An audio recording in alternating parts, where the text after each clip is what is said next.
2/3 of students borrow money to pay for college, but you don't have to shoulder a lot of debt in order to get a great education, according to Zac Bissonnette, author of Debt Free You. Thanks for being here, Zac. Great to be here, thanks. So let me just read the subtitle of the book, which is How I Paid for an Outstanding College Education Without Loans, Scholarships, or Mooching Off My Parents. So you're not just doling out advice, I'm your living own. it, absolutely. So how have you done that, and what led you to that? Here's the deal. When I was in high school, like most kids, I came from a family where we didn't have nearly enough money for my parents to send me to the college of my dreams, but we also weren't broke enough that we were going to get a ton of financial aid. This is where 80% or more of families fall. Not rich enough, not poor enough, and that leaves you in the middle, and that's where people end up with a lot of student loan debt. And so when I was in high school, I was kind of looking at colleges, and I was thinking to myself, is it worth borrowing a bunch of money to go to maybe a better school, or is it better to do it without loans and go to a cheaper school? And that was really, the research that I did into that was really the basis for the book.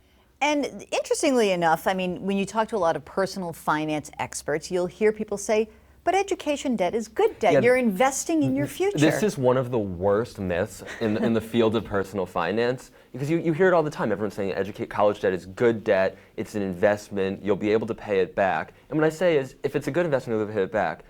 The 15-year default rate on student loans on federal student loans is 20%. That's a higher default rate than almost any other kind of consumer debt in the country. So what happened to the safe debt thing? It's not safe debt. But the other thing you have to think about is that it isn't just if people default that you get into trouble. There was a study done by Nellie Mae, which is not exactly an anti-student loan advocate, that found that people who borrow a lot of money to pay for college, it affects their career choices. There was a study out of Yale that found that students who borrow a lot of money to pay for college are less likely to pursue careers in public service, like being social workers or teachers.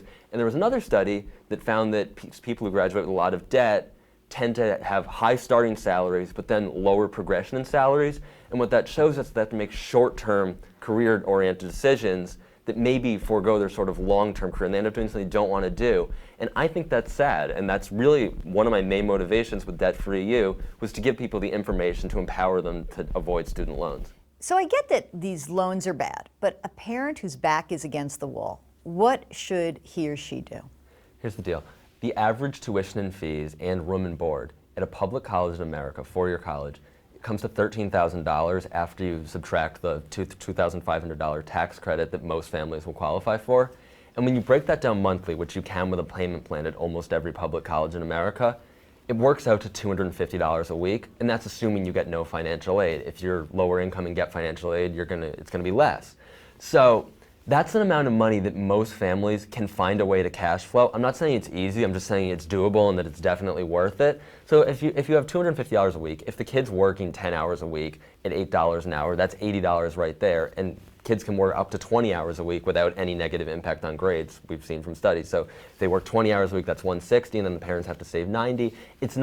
This is not an unmanageable amount of money. You drive your car an extra year, you eat out less, you don't go on vacation. These are not necessarily those fun things, but it's a lot more fun than being an indentured servant to a student loan company for 25 years. Small sacrifices, right? Exactly. So you do mention 3 strategies, and I want to get back to that because you do bring up the idea of kids working while they're at school. Why is that so important?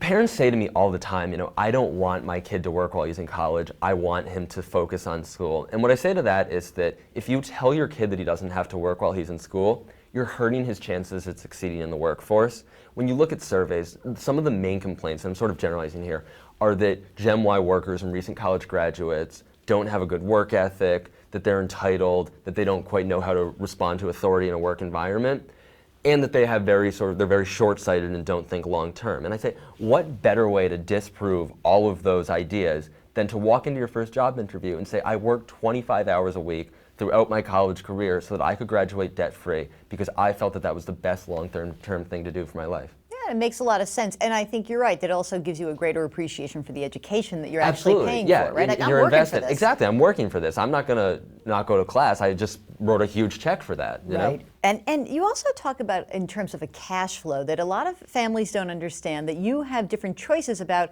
when you can pay, that there are actually month-to-month options. Exactly. Colleges don't advertise these, and I wish they would, because I think if they did, families would borrow a lot less money.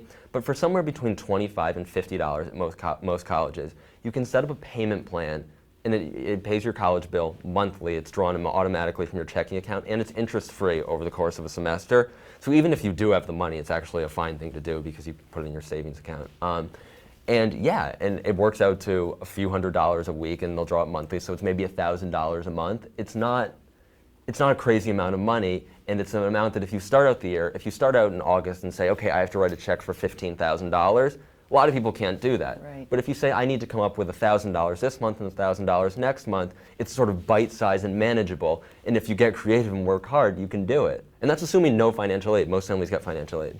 And finally, the third strategy, you talk about, I thought this was interesting, community college, and how you can use the community college to get to a place where you want to be, and it can be really cost effective. So tell us a little bit about that. I mean, you can save so much money by going to community college. I mean, just on living expenses alone, and then tuition and fees at a community college for a year.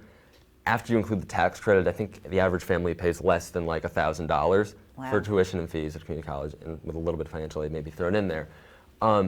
And a lot of parents worry that my kid's not going to do well if he starts out at community college, but there's research that I talk about in the book that shows that kids who start out at community college, even kids who are very smart, learn just as much as if they'd started out at a four-year college. There really isn't a strong correlation between where you go to college and educational outcomes, and that's one of the most important things for parents to remember, that the primary driver of what you get out of college is who you are, how smart you are, how hard you work, and what you put into it.